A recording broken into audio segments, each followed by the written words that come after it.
Ya, oke guys. Assalamualaikum. Balik lagi dengan Jaki dan gua mau membahas TAPG. TAPG membagikan dividen 91 per lembar.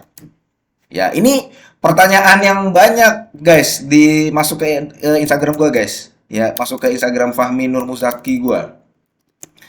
Karena kenapa? Karena banyak teman-teman di YouTube, banyak teman-teman di Instagram juga yang tahu bahwa pada tahun 2023 lalu, 2022 lalu, gue itu punya TAPG. Dan gue ikut RUPS-nya saat TAPG membagikan 38 per lembar. Dan ini gue telan dividennya. Kemudian gue udah nggak punya barangnya sekarang. Dan banyak yang tanya juga, Bang masih punya barangnya nggak? 91 per lembar nih. Kalau misalkan sekarang ada di angka 655, berarti dividen yieldnya aja adalah 13%. Nah, kan gitu guys nih pertanyaannya. Pertanyaannya kan gini, ambil nggak bang gitu? Karena memang ada yang udah punya di harga bawah, ada yang baru mau masuk. Yang bisa menjawab pertanyaan gini-gini guys. Jawabannya adalah bisa dua. Lu tipe yang mana? Dividend investing atau capital gain investing atau ya capital gain lah. Lu nyari capital gain atau nyari dividen. Kalau lu mencari dividen investing, 13% itu angka yang luar biasa. Gitu guys. Karena gini, TAPG mau bagaimanapun ya, ini kan laporan keuangan kuartal 1 2024 udah keluar dan labanya, EPS-nya itu bagus guys. Dia naik di kuartal 1 2023 itu dia 15, sekarang 19. Dia bagus. Nah, kemudian kan dari keuangan dari standar dari perusahaannya bagaimana guys? Perusahaannya nggak ada yang aneh guys. Lu lihat di laporan keuangannya perusahaannya sehat. TAPG sangat sehat. Jadi lu nggak perlu khawatir TAPG ini nanti ada masalah. Karena dilihat dari asetnya, dilihat dari liabilitasnya, dari hutang bank jangka panjangnya juga kecil. Bahkan dia juga suka dapat dividen dari anak perusahaan ya kan.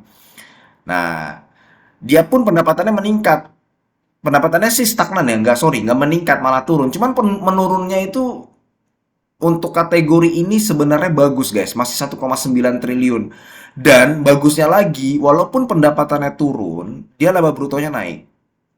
Ya, jadi berangkat dari hal tersebut, ya, perusahaannya nggak ada masalah. Dan kalau misalkan lu mau masuk dan lu adalah tipikal yang maunya dividen investing tuh gini guys, lu nggak terpengaruh lah sama kenaikan suku bunga, kemudian kenaikan dan penurunan harga komoditas, kemudian kayak kemarin tuh si Jerome itu kan mengumumkan ya bahwa suku bunga itu masih di angka 6% belum ada penurunan sehingga imbasnya ya di market itu banyak yang merah. Kalau lu tidak terlalu terpengaruh dengan hal-hal tersebut, telan aja dividennya. 13% itu hal yang luar biasa dan belum tentu TAPG akan melakukan hal ini lagi, guys. Belum tentu dia akan melakukan hal ini lagi. Cuman kalau misalkan lu tipe yang capital gain, lu harus mikir-mikir. Gini guys, kenapa gue katakan lu harus pikir-pikir? Pikir-pikir ini gini guys ya, bukan berarti lu langsung lu tinggalin aja. Enggak. Karena gini guys, di sini kalau capital gain, lu pikir-pikir dulu, ada dua opsi, yang A sama yang B. Lu tinggalkan saja. Kenapa lu tinggalkan? Karena gue masih bisa lah dapat angka 13% dari saham yang lain lah. Gue yakin nih ada saham yang memang lu nemu nih. Saham yang lagi dalam posisinya terbawah di bottom gitu ya. Secara hitung-hitungan lu udah nemu. Kemudian lu masih bisa memperkirakan bahwa dalam 6 bulan ke depan, dalam 1 tahun ke depan, lu akan dapat angka 20% atau lebih dari 13%. Nah, kalau misalkan seperti itu lu tinggalkan. Ya, kalau misalkan nah ini yang kedua nih. Kalau lu tipe capital gain, nah lu bisa juga masuk. Karena kenapa guys? Gini, TAPG dia itu akan mengambil dari saldo laba yang belum dicadangkan. Dia akan mengurangi ekuitasnya. Dia kan cuma punya laba 1,6 triliun. Nah, dia mau mengebagikan 1,8 triliun, ya kan? Dia nanti akan ngambil dari ekuitas guys, dari sini nih guys. Nih, dari sini nih. Saldo laba yang belum dicadangkan karena memang dia nominalnya cukup besar, ada 6,1 triliun. Di sini nanti akan berkurang sekitar 1, berapa sih ini? sekitar 2 triliun lah. Sekitar 2 triliun. Nah, dia akan berkurang, otomatis di sini nih jumlah ekuitasnya juga akan berkurang. Bisa jadi akan menjadi 9 triliun. Namun, TAPG itu pernah tahun 2021 di angka 7,5 triliun. Dia naik terus guys ekuitasnya.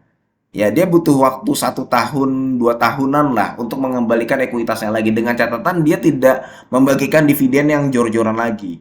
Makanya gue katakan bahwa ada potensi TAPG nggak akan membagikan dividen lagi seperti ini. Jadi ini kejadian yang abnormal, kejadian yang luar biasa. Sama kayak kemarin UNTR dan Astra gitu loh. Dia membagikan dividen payout ratio 100%. Kan sudah tidak terulang lagi. Nah, yang nolong dividennya ya untung-untung juga, guys.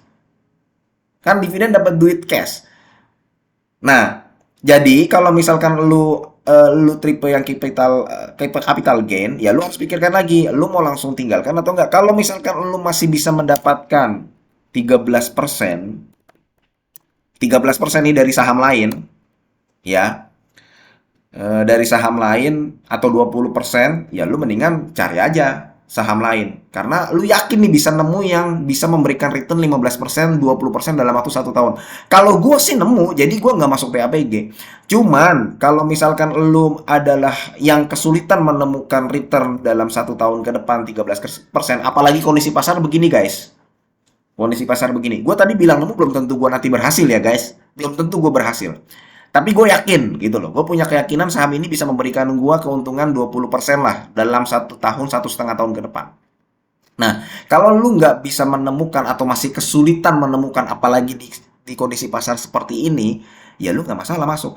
Paling nanti TAPG turun guys, turunnya ke berapa sih? Turunnya paling ya ke angka 500. Di sini nanti lu bisa nyerok lagi. Bisa nyerok lagi. Karena sekali lagi TAPG secara perusahaan, secara fundamental tidak ada masalah guys. Dia nggak ada masalah hutang dan pendapatannya walaupun menurun, tapi laba brutonya naik, EPS-nya naik, manajemennya juga nggak ada masalah.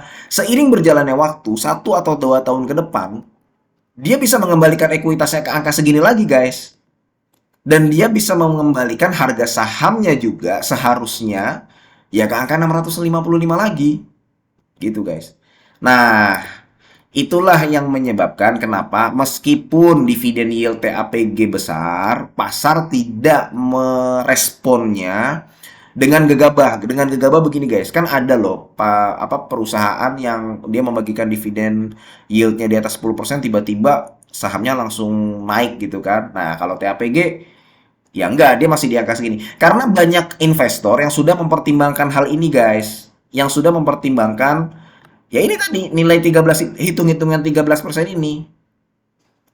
Lu termasuk yang mana dulu nih, dividen atau capital gain? Kalau misalkan lu dividen investing, ya 13% angka luar biasa. Nggak masalah. Nanti kalau dia turun lagi, lu beli lagi. Kalau lu tipe yang capital gain, lu masih punya dua opsi. Lu mau langsung tinggalkan, gue skip aja lah. Atau coba deh, masuk deh 10% portofolio gue nggak masalah. Gitu. Karena ketika nanti lu udah masuk, lu harusnya bahwa nanti sahamnya akan turun. Cuman, walaupun turun, kita tahu track recordnya TAPG. Dia dalam 2 tahun, ya itu tadi gue bilang. Ekuitasnya sudah bertumbuh guys. Dari 7,5 triliun, udah di angka 11 triliun.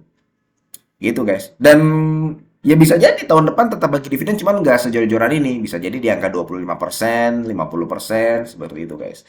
Jadi yang bisa menjawab ini adalah lu sendiri. Dan kalau misalkan lu menanyakan kepada gua pribadi, jawaban gua nggak masuk.